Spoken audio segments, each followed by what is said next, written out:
Okay, we just installed our JLT oil separator on our 2020 Rubicon V6. It has 318 miles on it. We're going to go ahead and put some miles on it and bring it back in and check the collection. Okay, just going to do a quick little check, see where we're at. We're at 609, so less than 300 miles.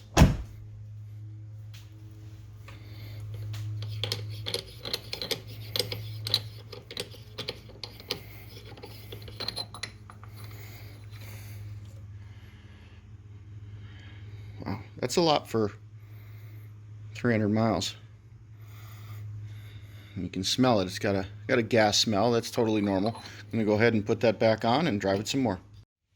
Maybe 1,000, 1,500 miles on our 2020 Rubicon, and the JLT separator is full again. Time to put the extension on. Jeep only has less than 6,000 miles on it, and I've changed it several times. And we put the extended can on,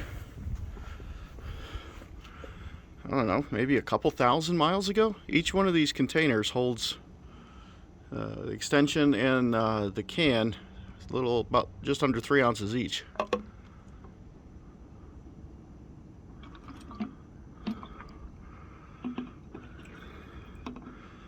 So I've kept that out of my Jeep, and now I can dispose of it. All right, we've got our Jeep JL here showing 11,506 miles.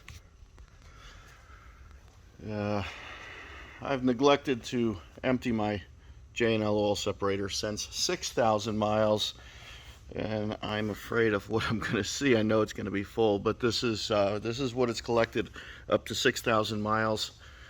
I hope this isn't a mess.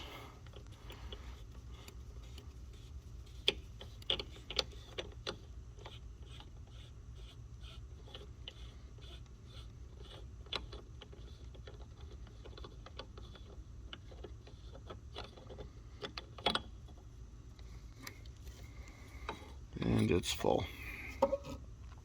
So this can with the extension holds 3 ounces.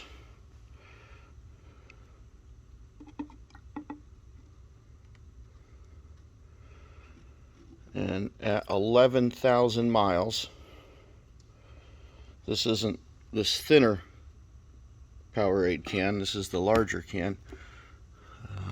See what, I don't know how many ounces this is, but I have kept this out of my intake system over the last 11,000 miles.